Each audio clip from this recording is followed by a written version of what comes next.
Sean ustedes bienvenidos a una segunda parte de radiografía de tórax. Vamos a hablar del tema de las radioopacidades. Eh, es muy importante tener en cuenta que la radiografía de tórax, como es una estructura tridimensional, debe contar con dos tomas de radiografía, ¿no? Debe ser postero-anterior.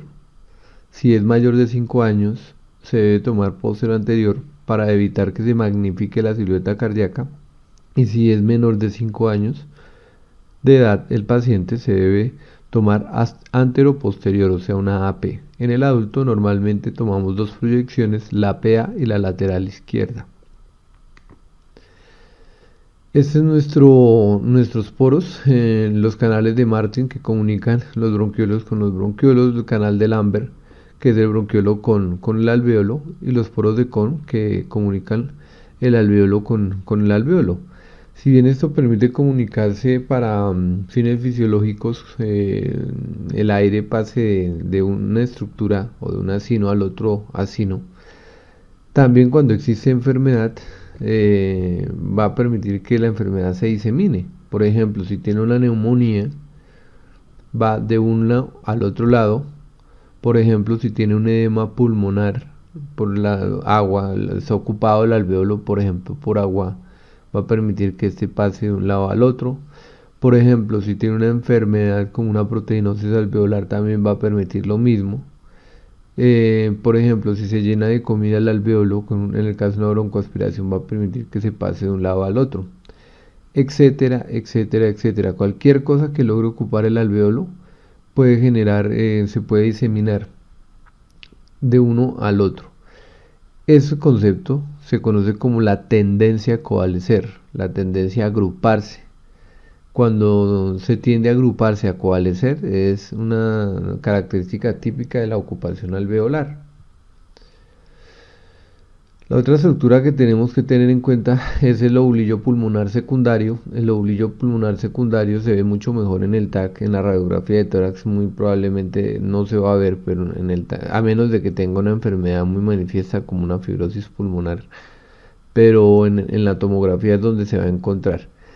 Normalmente en el lobulillo pulmonar secundario es este. Hace referencia en que la mitad se encuentran los bronquios, y el bronquio siempre va acompañado de una arteria nutricia. La relación en cuanto a tamaño entre bronquio y arteria debe ser 1 a 1, es decir, que tienen el mismo tamaño el bronquio que la arteria. El aire viene del bronquio, ¿sí? De la bifurcación y etcétera, y ese aire va a comunicarse, se va a entregar a los alvéolos, y los alvéolos se van a comunicar por los canales que acabamos de mencionar, y van a diseminar el aire a través de ellos. Posteriormente vamos a encontrar los septos. Estos septos interlobulillares es que están entre lobulillo y lobulillo. Estos septos interlobulillares. Por los septos interlobulillares vienen las venas pulmonares y vienen los linfáticos. Eso es lo más importante. Por ahora no vamos a ahondar en más fisiopatología, pero sí es importante saber que el bronquio, la arteria son centrales, que todo esto es alvéolos, que se encuentra aquí el intersticio pulmonar, en los septos interlobulillares va el intersticio pulmonar, las venas y los linfáticos. Quiere decir que cualquier cosa que afecte las venas o los linfáticos se va a manifestar, por ejemplo, en los septos interlobulillares. ¿Qué puede afectar la vena pulmonar? La hipertensión venocapilar en la falla cardíaca, el edema pulmonar, puede engrosar estos septos. Para dar un ejemplo, si por ejemplo hay una diseminación linfática de un tumor, porque los tumores pueden diseminarse por vía hematológica o linfática, va a afectar el septo interlobulillar, pues porque es donde van los linfáticos. Para dar otro ejemplo. Por ejemplo, si es una enfermedad que ocupa alvéolos, por ejemplo, los alvéolos pueden ocuparse de agua en el caso de edema pulmonar, o de sangre en el caso de la hemorragia alveolar, pues va a estar acá, la enfermedad se va a manifestar acá. Pero si la enfermedad se va a diseminar por vía bronquial, por ejemplo, una tuberculosis con diseminación broncógena, va a generar ocupación de los bronquios que van en el centro y va a producir un árbol en gemación. En la medida que vamos avanzando en el curso vamos hablando de la fisiopatología, pero pienso yo que lo más importante es memorizarse este septo. Normalmente no debe ser tan notorio, sí se puede ver en el TAC, pero no tan notorio, ¿no?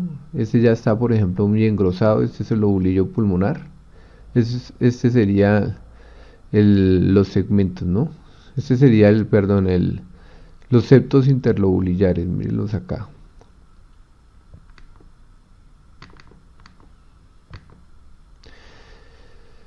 Recordar que en la radiografía de tórax normalmente lo que vamos a ver aire que se va a ver negro, ¿no? En los pulmones se ven negros. Las radiopacidades se van a ver blancas. Recordemos que la radiopacidad es blanca y la radiolucidez es negra. ¿Queda claro? Son las dos definiciones. Es importante que se familiarice con el diccionario de Fleischner. La sociedad Fleischner lo que busca es que todos los radiólogos hablen el mismo idioma. Tienen un glosario en donde consolidación tiene un nombre, en donde radiopacidades tiene un nombre, en donde el signo de la cometa tiene una definición puntual. Es muy importante que en internet descargue este diccionario Fleischner. En YouTube abunda información sobre esto para que profundicen definiciones al nivel como lo de sexto semestre. Es importante que conozca que existe el diccionario, que cuando vaya a hablar de términos radiológicos, por favor utilice este glosario. Las radiopacidades pueden ser del alvéolo pulmonar, es decir, que afecten eminentemente el alvéolo, o del intersticio pulmonar, es decir, que afecten principalmente el intersticio, que son exclusivas y excluyentes, o sea que si tengo radiopacidades alveolares pulmonares puede que no tenga nunca las intersticiales, no. Casi siempre en las enfermedades coexisten, hay patrones en mosaico, ¿no? Hay diferentes sitios de afección pulmonar, unos más el intersticio, en un mismo paciente con una misma enfermedad, y en ese mismo paciente podría tener compromiso alveolar. Entonces no son excluyentes, pueden presentarse en el mismo paciente, lo que pasa es que un patrón predomina sobre el otro, eso ya es diferente, en un caso clínico. Entonces las radiopacidades pulmonares, siempre que veamos un pulmón blanco, tenemos que pensar en los siguientes diagnósticos diferenciales. El primero es la ocupación alveolar. Y la ocupación alveolar se conoce como la consolidación pulmonar. Que la ocupación alveolar es exclusiva de neumonía, mentira. Varias sustancias pueden ocupar el alvéolo. Eso lo vamos a mencionar. Normalmente la ocupación alveolar no pierde volumen. El volumen es normal o aumentado. Segunda, con ganancia de volumen tenemos el derrame pleural. El derrame pleural lo voy a mencionar porque realmente de esto se trata el cuarto volumen de los videos que estoy haciendo de radiología. Lo vamos a mencionar. Pero sepa que otra causa de radiopacidad pulmonar es el derrame pleural. Ahora, ¿quién pierde volumen? La atelectasia pulmonar es el colapso con pérdida del volumen pulmonar. Eso también genera radiopacidad. Entonces aquí nos vamos a formar una idea. Lo primero que tenemos que ver es si el pulmón pierde volumen o gana volumen. Si pierde volumen, vamos a pensar en una atelectasia. Si el volumen es normal aumentado, podremos pensar en ocupación alveolar o derrame pleural. Si la lesión es redonda y está bien delimitada, es decir, que yo puedo seguir y reconocer unos bordes, no es que estén hechos con reglas, sí se ven nítidos, pero a veces no están tan nítidos, ¿no? La situación aquí es que cuando me refiero a redonda es que el médico es capaz de decir que los bordes están presentes. Si mide más de 3 centímetros se conoce como masa, que lo más probable es que sea un tumor pulmonar, y si es menor a 3 centímetros se denomina nódulo pulmonar, y la lobectomía es el antecedente quirúrgico. Esos son los principales patrones que generan radiopacidad. Los 5 diagnósticos diferenciales de la radiopacidad es pregunta de examen: 1, ocupación alveolar; 2, derrame pleural; 3, atelectasia; 4, nódulo o masa; 5, lobectomía. Está mal dicho decir que la neumonía es una radiopacidad. No, uno no puede decir por radiografía que tiene neumonía. Eso integra la historia clínica. Está bien decir es que está consolidado ese pulmón, que tiene signos de ocupación alveolar. Entonces, vamos a discriminar uno por uno. Primero, la ocupación alveolar. Entonces, la ocupación alveolar hace referencia a que el alveolo está lleno de alguna sustancia. Por ejemplo, puede ser pus, neumonía, puede ser sangre, hemorragia alveolar, puede ser broncoaspiración, el contenido gástrico, puede ser agua, el edema pulmonar, pueden ser células cancerígenas, carcinoma bronquiolo alveolar, o puede ser una inflamación del pulmón, como es el diestrés respiratorio agudo, o la enfermedad pulmonar intersticial difusa en su fase inflamatoria. ¿Correcto? La situación es que cualquiera de estas situaciones que ocupe el alveolo, de sustancias que ocupe el alveolo, pues va a generar una consolidación pulmonar. La ocupación alveolar, recordemos, se puede ocupar pus, neumonía, puede ser por otra sustancia como el agua, el edema pulmonar, inflamación, el diestrés respiratorio agudo, la enfermedad pulmonar intersticial difusa, células cancerígenas. Otro más que les voy a adicionar: las proteínas, proteinosis alveolar. Virtualmente cualquier sustancia que ocupe alveolo puede generar consolidación. Entonces, ¿cómo se caracteriza una radiopacidad alveolar? La radiopacidad alveolar se caracteriza por el signo de la consolidación pulmonar. Y la consolidación pulmonar tiene una característica en TAC, es muy sencillo de ver. Tal vez en TAC es mucho más sencillo de ver que en una radiografía. Esta sería una ventana pulmonar. Aquí podemos ver el pulmón, ¿sí? Acá podemos ver el mediastino en la tráquea, y aquí el pulmón está reemplazado del aire por una gran densidad, un aumento de la densidad pulmonar, una hiperdensidad. Y podemos ver unas estructuras que son tubulares. Estas estructuras tubulares se conocen como el signo del broncograma aéreo.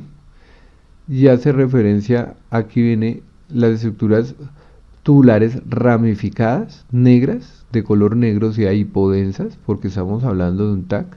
Aquí en TAC no se llama radiopacidad o radiolucidez, sino de densidades. Te hablamos un aumento de la densidad cuando se ve blanco. De acá podemos ver esa ramificación. Habla del signo del broncograma aéreo. Si usted ve broncograma aéreo, está consolidado el pulmón. Ese es el primer signo importante. El segundo signo importante es que esa densidad borra el parénquima pulmonar por completo, tanto así que parece un hígado. Si tuviéramos una imagen de un hígado en TAC, se vería de esta densidad. Por eso se llama hepatización. Parece un hígado, está lleno en este caso tal vez inflamación o de líquido, etc.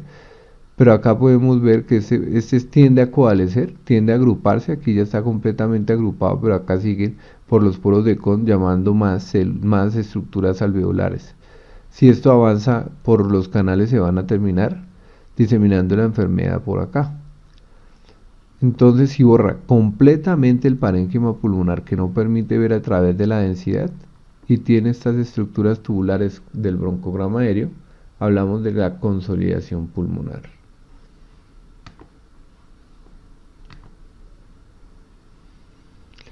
Entonces, la radiopacidad alveolar con broncograma aéreo y consolidación puede ser por ocupación de exudado, sangre, células, contenido gástrico, proteínas, etc., el cual aumenta la densidad pulmonar, borra la trama vascular y parenquimatosa del pulmón, lo reemplaza completamente, y tiene broncograma aéreo.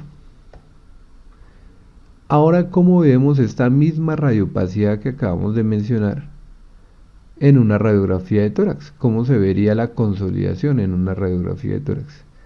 También se puede encontrar el broncograma aéreo, aunque en esta imagen no es la mejor para eso.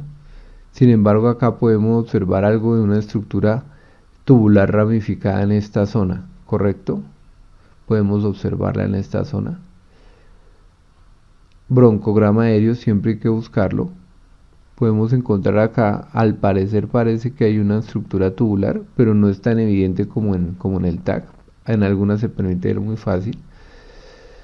Entonces, la radiopacidad del parénquima pulmonar que se presenta por ocupación del alvéolo por exudados, sangre, células, contenido gástrico, proteínas, etc., en el cual tiene broncograma aéreo. 2.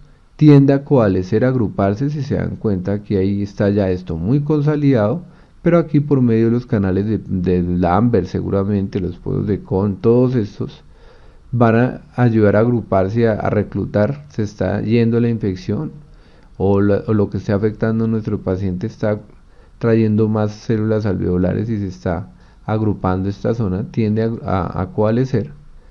Tiene unos bordes que son mal definidos, porque yo aquí no puedo seguir unos bordes bien definidos, no, y son irregulares, son bordes irregulares, si se dan cuenta, todos estos bordes son irregulares. Y acá también son bordes irregulares, ¿correcto? La ocupación alveolar se caracteriza por la consolidación y clínicamente son los estertores el hallazgo auscultatorio más común con la pectoriloquia. La pectoriloquia áfona, normalmente el pulmón es mal transmisor de la voz. Cuando existe consolidación se escucha como si tuviera un parlante en el pulmón y con el fonendoscopio se escucha nítida la voz. Eso es una pectoriloquia que es áfona. Uno le dice al paciente que diga susurre 33, 33, susurrado, y resulta que en el pulmón con el fonendoscopio suena 33. Suena nítido como si tuviera un megáfono en el pulmón. Entonces, esto indica que hay una ocupación alveolar. El otro hallazgo importante es el murmullo vesicular. Normalmente la auscultación tiene una parte inspiratoria mucho más larga que la expiratoria, que es corta. Se escucha mucho mejor la inspiración que la expiración. Cuando existe ocupación alveolar, la inspiración es igual de larga que la expiración. Eso se conoce como la respiración bronquial, ¿correcto? Entonces, cuando estos hallazgos auscultatorios pueden o no estar presentes en algunos pacientes con ocupación alveolar. Si el alvéolo está ocupado por pus se conoce como neumonía, ¿sí? Y la neumonía generalmente tiene síntomas infecciosos como fiebre, malestar general, dolor torácico de tipo pleurítico, tos seca, porque la tos con flema es de enfermedad bronquial. La tos seca es más de parénquima pulmonar.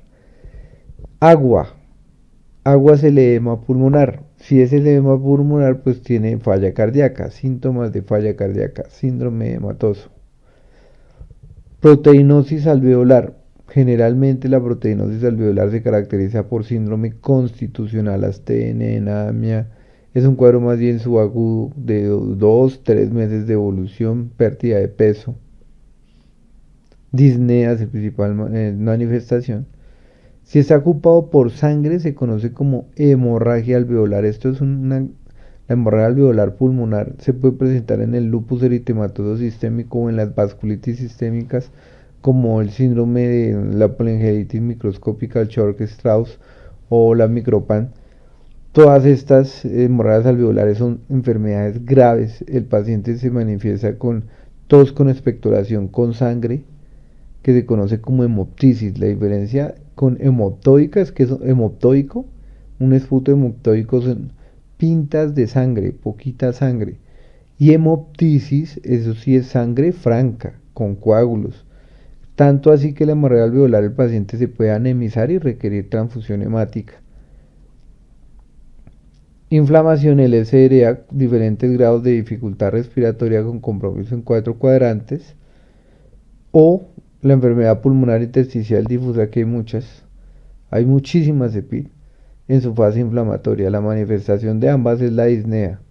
La disnea leve, progresiva en el EPID, la disnea aguda, severa en el diestre respiratorio agudo. Y las células cancerígenas, pues si el tumor es primario del pulmón, que es lo habitual, pues se va a manifestar con esputo, tos con esputo y pérdida de peso y evolución subaguda. Es importante reconocer si la consolidación es localizada o es difusa. Si es difusa, nos hace pensar en un tipo de patología; si es localizada, nos hace pensar en otros. En especial, la difusa nos debe hacer pensar bilateral en un edema pulmonar por falla cardíaca. Es lo primero. Clínicamente el paciente debe tener falla cardíaca, pero también es frecuente encontrarla en algunas EPID y es frecuente encontrarlas también en, por ejemplo, carcinoma bronquiolo-alveolar. ¿Listo? También es frecuente encontrar las difusas en edema pulmonar no cardiogénico, como en el diestre respiratorio agudo.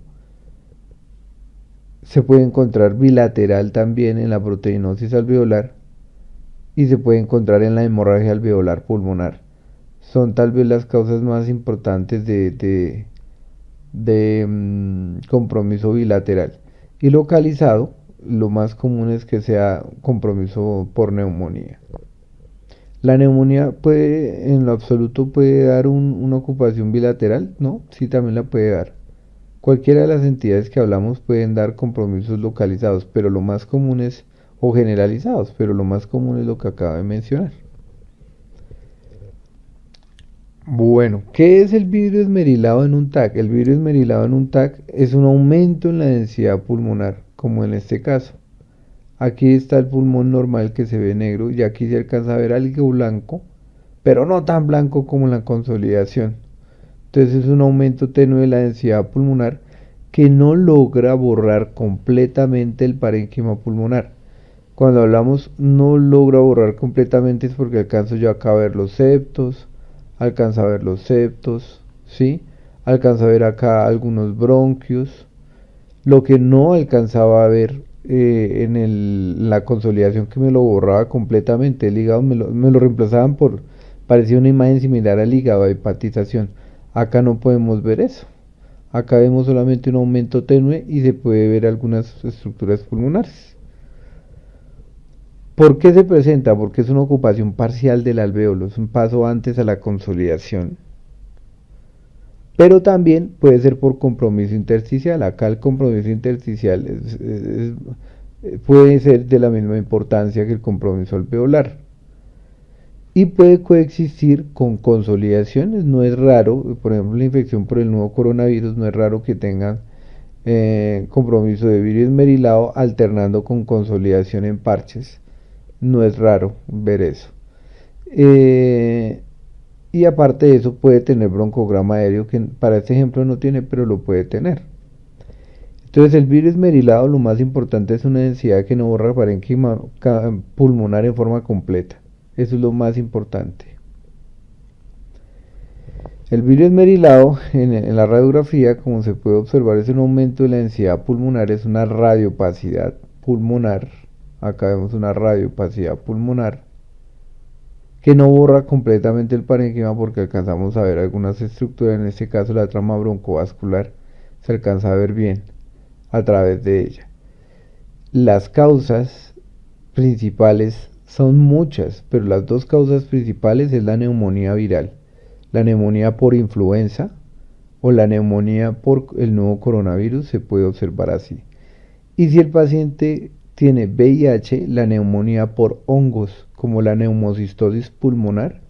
Si un paciente presenta VIH y está inmunosuprimido sin tratamiento antirretroviral y nos encontramos con tos seca de 2 semanas de evolución y esta es la radiografía, el paciente tiene una neumocistosis pulmonar muy probablemente. Eso es lo más probable. Y la otra posibilidad es que sea una enfermedad intersticial, que es hoy un libro completo. Sin embargo, saber que las enfermedades pulmonares intersticiales difusas pueden manifestarse así. El engrosamiento septal, podemos observar acá ese engrosamiento septal es anormal, los septos no deben verse tan nítidos, tan gruesos en una imagen del tórax. Saber o reconocer que este engrosamiento septual puede ser liso. Liso es decir que no tiene pepitas. ¿Sí? Si tiene pepitas, lo primero que hay que pensar es que sea arrosariado, diseminación por tumor linfangítico, si tiene bolitas. Si no tiene bolitas, ese engrosamiento septal es por falla cardíaca, porque acuérdese que por estos septos van lo que son las venas y lo que son los linfáticos. Los linfáticos se pueden estar aumentados de tamaño por diseminación por cáncer de tipo linfangítico o por falla cardíaca puede haber hipertensión venocapilar y engrosar estos septos. Podría ser también un caso de edema pulmonar en fase intersticial por falla cardíaca. ¿Por qué puse en forma insistente o por qué puse en forma estratégica la gráfica anterior de engrosamiento septal? Por lo siguiente, cuando encontremos un patrón de vidrio esmerilado, es decir, aumento de la densidad pulmonar, que no borra completamente el parénquima porque me permite ver alguna estructura a través de ella, más el engrosamiento septal, se conoce como el pavimento loco o crazy paving. Aquí podemos encontrar un patrón de pavimento loco porque tiene aumento de la densidad pulmonar y un engrosamiento septal. Se puede encontrar ahí también. Se ve en tomografía más que en radiografía, pero en radiografía lo que vamos a encontrar es una radiopacidad. La radiografía no es específica. Uno si quiere ahondar más siempre debería tomar un TAC si tiene algún tipo de duda y el caso no es común, para poder saber qué patrón es el que tienen, porque observe que esto se puede haber visto como un vidrio esmerilado, pero una cosa es un crazy paving y otra cosa es un vidrio esmerilado. Son dos cosas diferentes. Entonces, si ven una radiografía que tenga algún tipo de alteración que amerite una caracterización más profunda, hay que tomar un TAC. Las radiopacidades pulmonares pueden ser por ocupación alveolar, bien sean por pus, por agua, por sangre, por comida, por proteína, etcétera, se conoce como consolidación, o ocupación parcial de la aérea, como es el vidrio esmerilado. La diferencia entre uno y el otro es que la consolidación borra el parénquima pulmonar y el vidrio esmerilado no lo hace. La otra posibilidad es el derrame pleural, que para eso vamos a hacer un video aparte. 3. Pérdida del volumen pulmonar, la atelectasia. 4. Lesión redonda en donde se pueden seguir los bordes. Más de 3 centímetros se conoce como masa, menos de 3 centímetros se conoce como nódulo. Y la lobectomía, que es el antecedente quirúrgico. Atelectasia o colapso pulmonar. Esto es una atelectasia, esto es un pulmón normal y este pulmón está más pequeño, está colapsado, está atelectasiado. ¿Correcto? Las atelectasias se pueden clasificar de muchas formas. Ese colapso pulmonar puede ser porque hay una obstrucción del bronquio, se llama atelectasia obstructiva. Por ejemplo, un cuerpo extraño, los niños que se comieron una moneda, pasa derecho y se impacta el cuerpo extraño en el bronquio, eso genera un colapso pulmonar. O en el adulto la causa más común son los tumores. Ambas son emergencias, o sea, principalmente en niños eso es una emergencia médica. Con respecto al otro tipo de atelectasia, es la atelectasia por compresión. Vamos a suponer que aquí hay aire, que hay un neumotórax y que ese aire está comprimiendo el parénquima pulmonar y no lo está dejando expandir. Eso sería una atelectasia por compresión. La otra sería una atelectasia adhesiva. Recordemos que el pulmón está rodeado por una pleura y si la pleura está fibrosada por una enfermedad, por ejemplo le dio una tuberculosis pleural y le dejó cicatrizada la pleura, no lo deja expandir y ese fibrotórax, esa atelectasia adhesiva también genera daños a nivel pulmonar. Entonces la atelectasia es como un acordeón. Aquí se ve un colapso del acordeón, eso es una atelectasia, diferente a este que sí está normal y se puede expandir bien. Entonces, ¿cómo se va a ver una atelectasia? Como una radiopacidad. Mire, acá hay una radiopacidad. Pero entonces vamos a ver las características de la radiopacidad. Lo primero, sí, esto que se ve acá es la cisura menor. Esa cisura está traccionada hacia arriba. ¿Sí? Si hay tracción de la cisura hacia allá, y miren la tráquea cómo se desplaza para acá. Esta está desplazada para acá, esta tráquea. Estos dos signos hablan de que hay colapso pulmonar, que hay pérdida del volumen pulmonar. Por eso las radiopacidades se clasifican si tienen ganancia de volumen o si tienen colapso pulmonar. En ese caso el colapso pulmonar se manifiesta de esta forma. Puede incluso elevar uno de los semidiafragmas. Si está atelectasia de la diafragma, se puede llevar para allá. E incluso el mediastino se puede dirigir hacia este lado.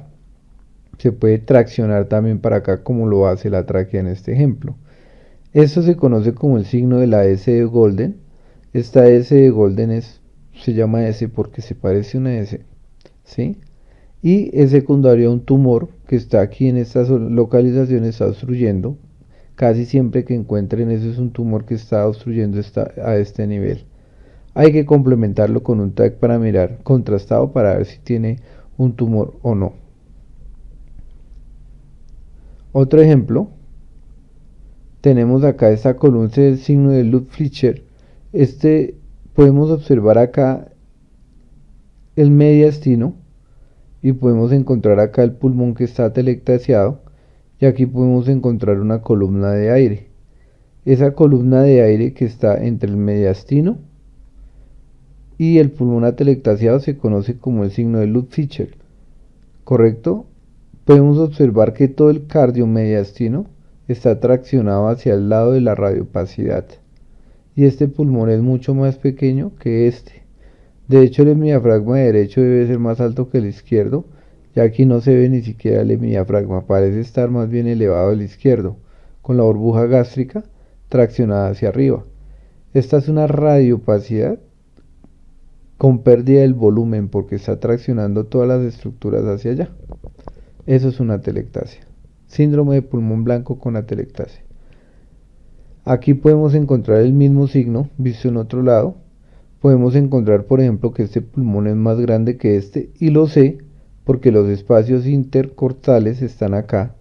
Si vemos estos espacios intercostales y comparamos con estos espacios intercostales, están mucho más estrechos estos espacios intercostales. Obsérvese acá, acá están estrechos, cambio acá están más anchos. Hay una hiperinsulfación compensatoria de este pulmón con respecto a este. Y podemos observar cómo la tráquea se desvía hacia el lado de la radiopacidad. Eso se conoce como una atelectasia porque está perdiendo volumen este pulmón. Y nótese cómo el ventrículo izquierdo está traccionado, o el cardiomediastino se desvía todo hacia el lado de la radiopacidad. Mismo ejemplo, mismo signo. Podemos ver acá este pulmón más pequeño, espacios intercostales apiñados con respecto a este que no están apiñados.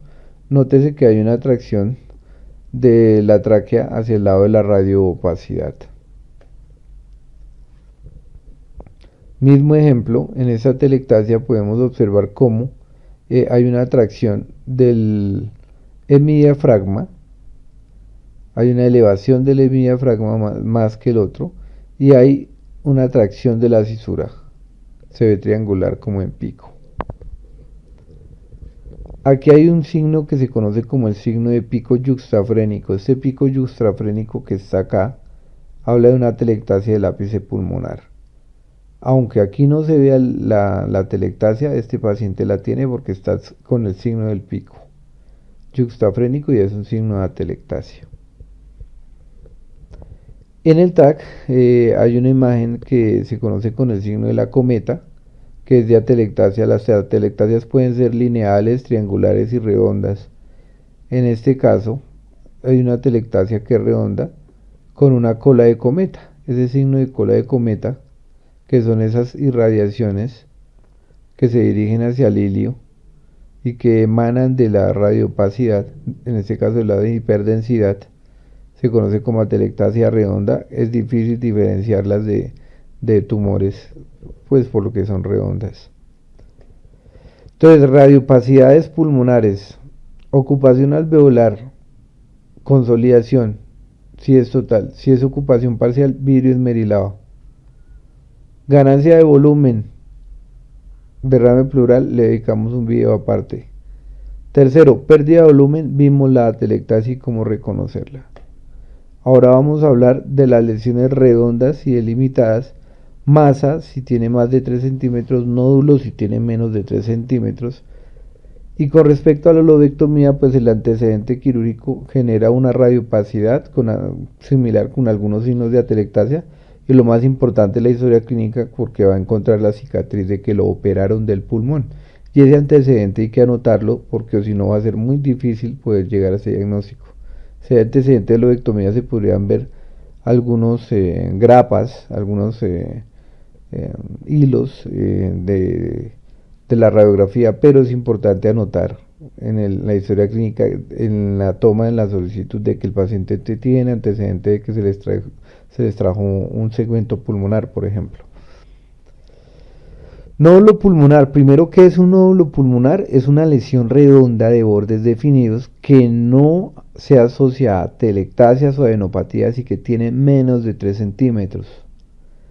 ¿Por qué es importante un nódulo pulmonar? Porque puede ser maligno, o sea, puede ser cáncer, y el cáncer pulmonar es de muy mal pronóstico.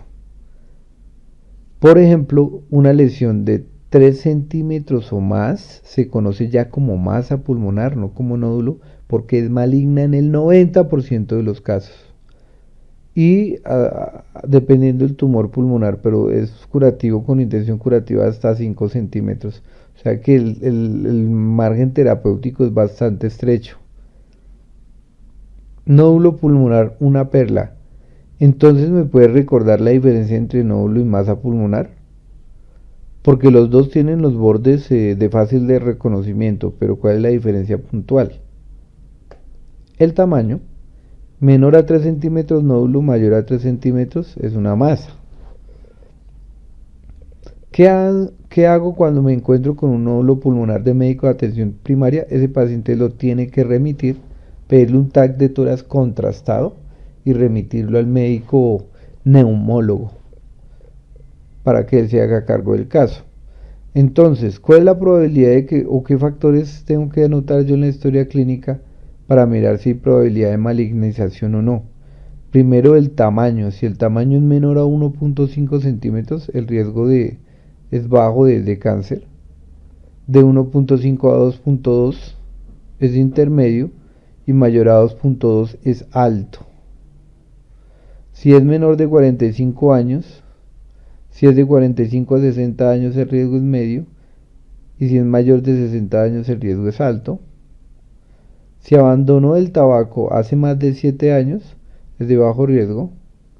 Si abandonó el tabaco hace menos de 7 años, es de riesgo intermedio. Si aún sigue fumando, es de alto riesgo. Si es de bordes lisos nítidos, es de bajo riesgo. Si es de bordes espiculados, es de riesgo medio. Y si tiene una corona radiada, es de muy alto riesgo. En todos los casos, yo les recomiendo, así sea de bajo riesgo, remitirlo, porque debería tener al menos una valoración por neumología y que él clasifique el riesgo. Entonces, ¿qué hago en cuanto al tamaño? Si bien yo hablaba previamente que una lesión menor a 1.5 centímetros era de bajo riesgo, realmente no requiere ningún tipo de control si es de 4 milímetros. El TAC de alta resolución es capaz de captar lesiones de 1 milímetro de diámetro. Sin embargo, si encontramos una menor a 4 milímetros y no tiene ningún hallazgo de riesgo, que fue de los que mencionamos, no necesita control. Si tiene entre 4 y 6 milímetros, necesita un control de TAC a los 12 meses. Y si no hay cambios, no necesita más control. Si está entre 6 y 8 milímetros, necesita un control de TAC entre 6 y 12 meses. Y si es mayor a 8 milímetros, requiere un control de TAC a los 3 meses, a los 9 y a los 24 para evaluar el crecimiento. Porque si la masa va creciendo, se debe sacar. Si el nódulo va creciendo, se debe sacar. Si el nódulo sigue en 2 años consecutivos de toma de TAC seriado, no genera crecimiento, pues se deja el nódulo quieto. ¿Correcto? Este algoritmo es mejor que lo aplique neumología. Me interesa que entienda el médico de atención primaria, el médico general, que entienda por qué un nódulo pulmonar es importante y por qué lo tiene que remitir. ¿Qué son bordes nítidos? Bordes bien definidos que se pueden seguir fácilmente y tiene un 20% de probabilidad de malignización. Los nódulos lobulados tienen este aspecto que tiene un 60% de malignización y la corona radiada tiene un 90% de malignización, solo mirando lo que son los bordes. Entonces aquí podemos apreciar un nódulo pulmonar. Si tiene este nódulo, me genera dudas, sería bueno medirlo porque está muy cerca a los 3 centímetros, aunque tocaría medirlo. Aquí podemos ver ese paciente tiene otro nódulo pulmonar acá y tiene algunos bordes en corona radiada. Estos bordes se alcanzan a ver, no son nítidos porque ya empiezan a coronarse, a tener unas radiaciones, a emanar unas radiaciones. Tiene 20 milímetros según el artículo donde lo saqué. Tiene 20 milímetros. Aquí podemos observar, esto ya parece más una masa. Yo no creo que esto mida menos de 3 centímetros, pero para modo de ejemplo, observemos los bordes lobulados. Tiene bordes lobulados y se ve la corona radiada. Tiene corona radiada. Este sí tiene corona supremamente radiada, con una distorsión de la arquitectura pulmonar importante. Incluso está asociado a derrame pleural. Esto ya es una metástasis pulmonar seguramente hacia pleura. Y seguro tiene una telectasia con ese de Golden hacia arriba. Seguro está complicado. Pero bueno, para efectos prácticos eso es lo más importante. Patrón intersticial. Cuando les hablen ya terminamos las ocupaciones alveolares. Ya hablamos de los diagnósticos diferenciales. Ahora vamos a hablar de los patrones intersticiales. Clásicos, porque es que cuando tomamos un TAC podemos ver que existe el Crigicipavin, que no se ve en la placa de tórax. Por eso pongo interrogación, porque es que patrones intersticiales no solamente se deberían limitar a 3, aunque son 3 los que podemos reconocer por radiografía de tórax. Pero si tomáramos un TAC podríamos incluso meter la consolidación como un patrón de enfermedad intersticial pulmonar. Pero lo más importante cuando tengamos un patrón intersticial es ver, aparte de ver la radiografía, es profundizar en los antecedentes en el interrogatorio de los pacientes en la historia clínica. Preguntarse primero si los síntomas son agudos o si los síntomas son crónicos, porque habitualmente las EPID son crónicas, aunque existen también agudas.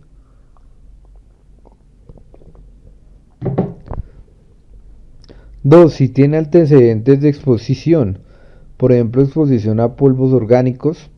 ¿Qué es un polvo orgánico? Un polvo orgánico es que se puede degradar fácilmente. Por ejemplo, las heces de palomas. El heno. Existe el pulmón del cuidador del paloma, existe el pulmón del heno, o la fiebre del heno. Los inorgánicos son piedras que no se pueden degradar, por ejemplo el sílice, por ejemplo el carbón, no son fácilmente degradables y por eso se quedan en el pulmón depositadas. Si tiene antecedentes de exposición a fármacos, no siempre, porque esto es un video que está público, pero a veces la amiodarona, el metrotexate, la nitrofurantoína pueden generar compromiso pulmonar, pueden aumentar el riesgo de PIT en algunos pacientes, no en todos. Entonces, en esos casos hay que interrogar si el paciente tuvo o no antecedente de fármacos e irradiación.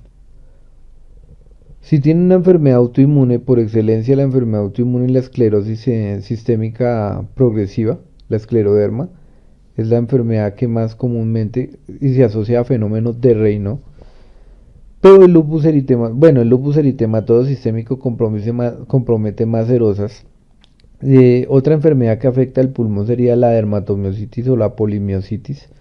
Eh, el síndrome de Sjögren primario también podría generar compromiso pulmonar, siendo estas de las enfermedades autoinmunes más importantes. Prototipo la esclerodermia. ¿Tiene espirometría con patrón restrictivo? Porque si tiene patrón restrictivo es más de intersticial. ¿Tiene hipocratismo digital? La presencia de hipocratismo digital en EPOC no debería existir a menos de que tuviera bronquiectasias. Si su paciente tiene hipocratismo digital, su paciente tiene una EPIT. Eso es muy claro. ¿Y si tiene una radiografía sucia? Si tiene una radiografía sucia es una EPIT. Sucia me refiero a radiopaca, se ve blanca. Porque si tiene atrapamiento aéreo, o sea, se ve negro, eso es más de EPOC, eso es aparte. Si tiene la placa con infiltrado, con radiopacidades múltiples, eso es una placa de enfermedad pulmonar intersticial difusa. Entonces recordemos el lobulillo pulmonar secundario. Hay que recordar el bronquio y la arteria en el centro. Hay que encontrar todo lo que es, si, por ejemplo, si la enfermedad me afecta esa porción del intersticio, me va a producir un compromiso centrolobulillar en el centro del lobulillo. Si me afecta este intersticio, me va a afectar los septos interlobulillares, donde va la vena y los linfáticos. Y si me afecta el intersticio pleural, por ejemplo, pues me va a generar un compromiso de intersticio periférico. ¿Cómo se ve un hipocratismo digital? Esto sería un rombo de Loving-Bond. Se llama rombo de Loving-Bond. Este rombo, normalmente si colocamos los dos dedos en esta posición, si hacemos en este momento el ejercicio, vamos a encontrar un rombo. En el hipocratismo digital ese rombo se pierde, porque la lúnula, la porción donde está la lúnula está hipertrofiada, ¿correcto? Podemos encontrar esta porción, cunícula y lúnula, acá está hipertrofiada, y se conoce como hipocratismo digital. Aquí se pierde el rombo del Loving-Bond, se pierde el rombo del Loving-Bond. Si ustedes ven esto es una EPIT. Busquen la placa, si está sucia, es una EPIT de causa, no sé, pero tiene una EPIT. Entonces, eso sería un patrón. Uno de los patrones intersticiales es el patrón lineal reticular. Y es un engrosamiento básicamente septal. Hace referencia a este engrosamiento de los septos. Ustedes observan acá. Acá hay un engrosamiento de los septos. Aquí hay un engrosamiento de los septos. Aquí hay un engrosamiento de los septos. Y uno con otro pareciera una maraña, como una telaraña. Pareciera esto una telaraña. Esta telaraña se conoce como un patrón reticular, como si fuera una red lineal reticular. Es típico de la fibrosis pulmonar. En la radiografía de tórax, esa radiografía de tórax, si observamos, hay una gran radiopacidad en base que predomina en bases pulmonares. Si hacemos el acercamiento, podemos encontrar que hay un engrosamiento de los septos. Un engrosamiento de los septos, tal vez acá se ve mejor, acá se ve, engrosamiento septal. Eso se conoce como panalización de abejas, y esos son cambios típicos de la fibrosis pulmonar, que comprometen bases pulmonares, de la causa que fuera, sin profundizar en causas. El patrón nodular hace referencia es que se ven nódulos. Entonces los nódulos ya vimos que era toda lesión menor a 3 centímetros. Micronódulos es cuando es menor a 3 milímetros, son las dos diferencias. Y los nódulos pueden ser centrolobulillares cuando se ubican en el centro del lobulillo. Pueden ser rhabdomizados cuando se presentan en cualquier sitio. Y perilinfáticos es cuando se encuentran en las cisuras o se encuentran en los septos. Esos perilinfáticos hablan de diseminación linfangítica por tumor, ¿no? Eso es muy relevante. Esto sería un patrón micronodular miliar, rhabdomizado. Si observamos acá, se ven múltiples punticos, puros punticos chiquiticos, puntos chiquiticos. Aquí hay puntos chiquiticos, punto. Esos punticos hablan de que hay una diseminación de tuberculosis miliar, la causa más común La causa más común de este patrón micronodular, y esta pregunta sí es de examen. Es imposible no preguntar esto.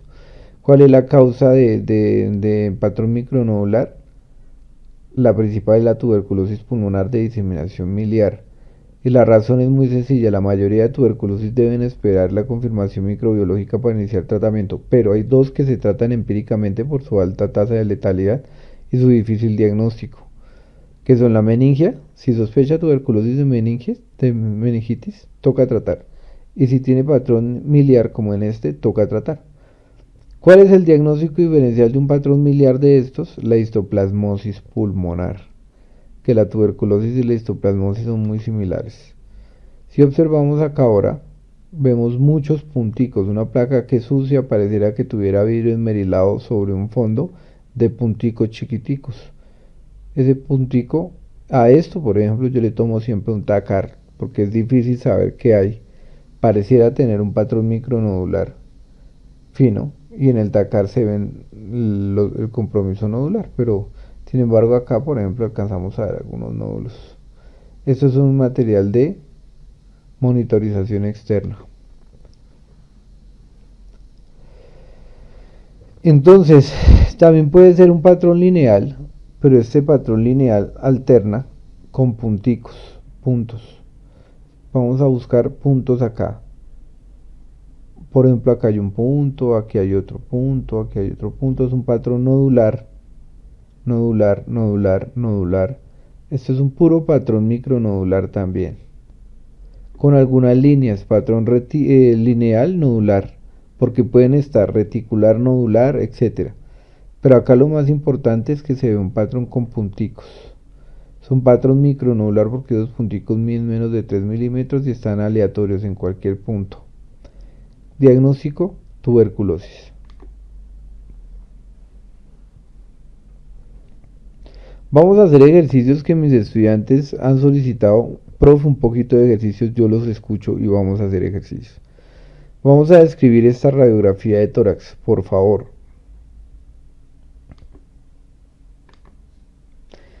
¿Qué le llama más la atención de toda la radiografía? Hay que hacer la técnica, pero por aras del tiempo y en forma didáctica lo más llamativo es la radiopacidad que se encuentra en parece estar en el ápice pulmonar derecho. Esa radiopacidad borra completamente el parénquima pulmonar. ¿Lo borra completamente? Sí, queda completamente borrado. ¿Tiene broncograma aéreo? Pues no lo logro ver, pero está completamente borrado. Si está completamente borrado, dijimos que gana o pierde volumen. Parece ser que no pierde volumen. Si yo al paciente le digo que ese paciente tiene tos seca, con fiebre y dolor de pecho, y le tomo un cuadro hemático que tiene leucocitosis, los leucocitos altos hablan de infección, me queda muy fácil decir que esa es una consolidación neumónica, por neumonía. Está ocupado por pus.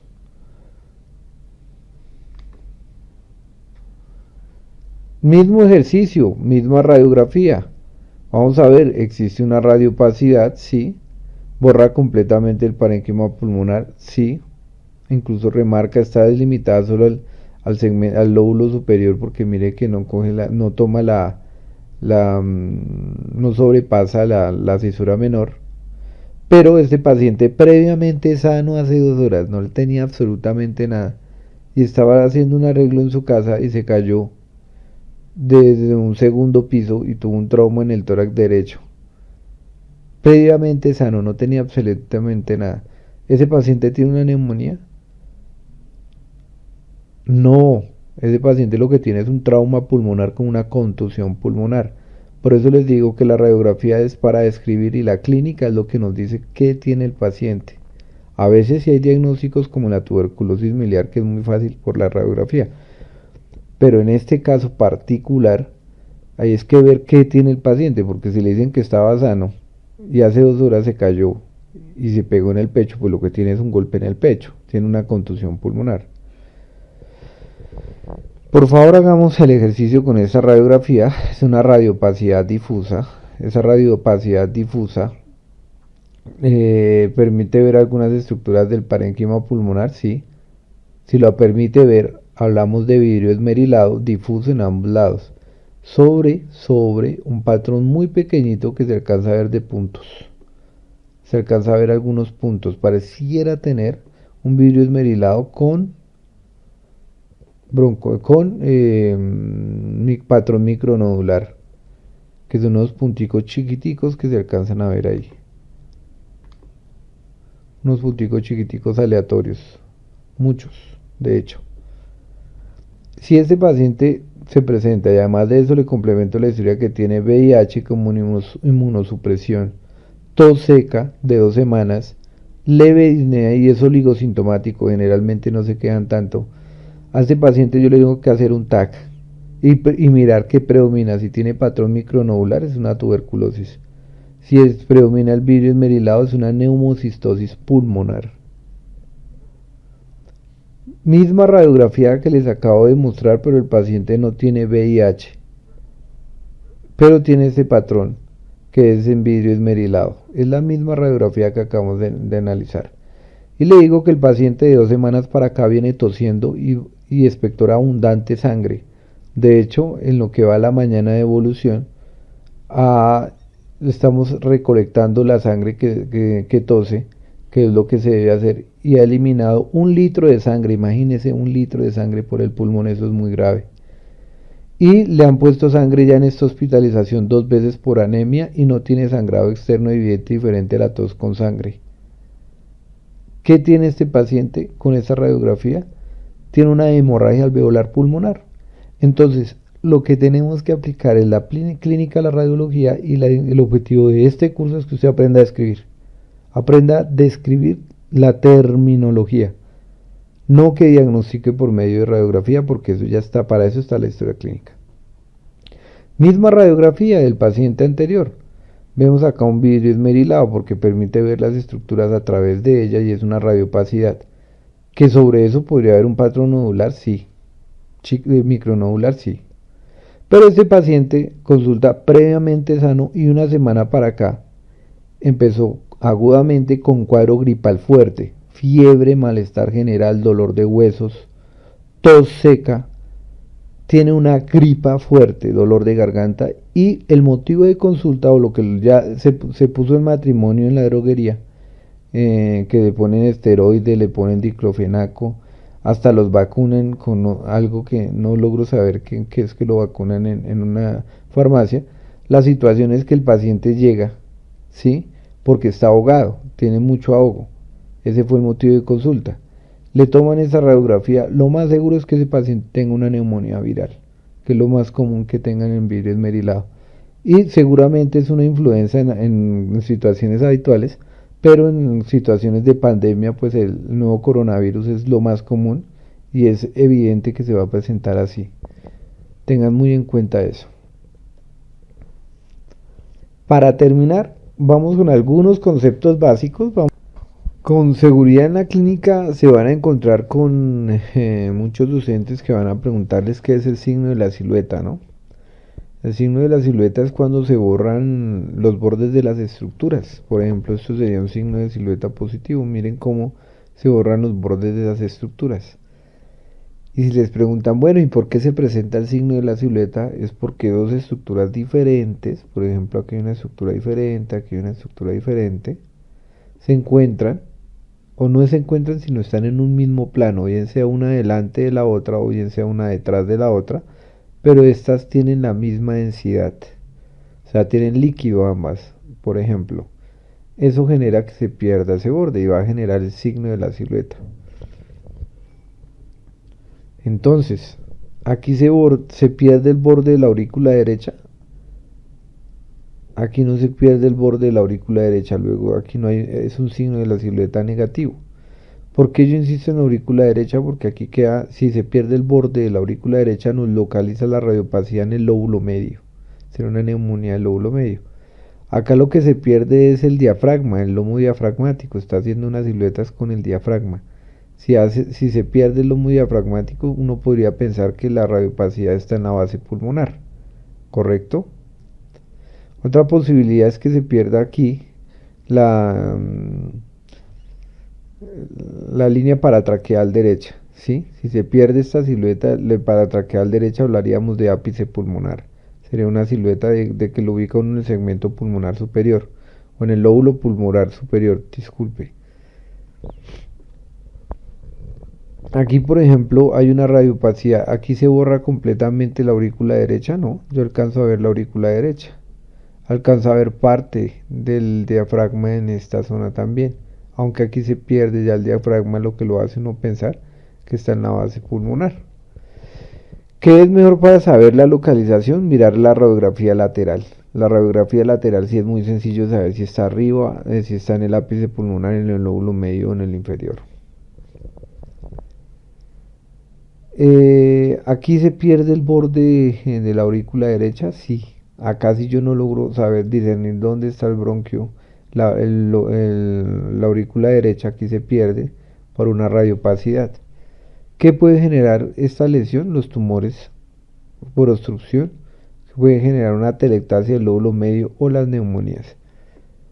En este ejemplo que les traje acá, el borde izquierdo también se puede afectar. Si se borra el borde izquierdo, hay que pensar en língula pulmonar, porque aquí es medio y aquí sería língula. Y aquí se pierde el ventrículo izquierdo, borde izquierdo. Aquí no se logra discernir, hay una silueta, o sea que hay una estructura de alguna densidad que está afectando la língula. Otro ejemplo, otro signo, que es el signo del halo, que es un nódulo pulmonar, y alrededor de ese nódulo pulmonar vamos a encontrar vidrio esmerilado, como vemos acá.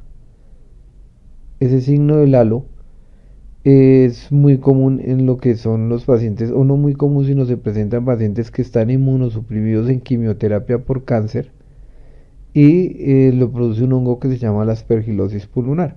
Entonces esos pacientes llevan mucho tiempo en quimioterapia, las células tienen muy bajitas de defensa, más o menos a las 2 semanas los pacientes comienzan a hacer fiebre y hay que hacer TAC de control una vez a la semana, y en el momento en que damos estos nódulos pues hacemos muy fácil la sospecha de que el paciente posiblemente pueda tener una aspergilosis pulmonar invasiva.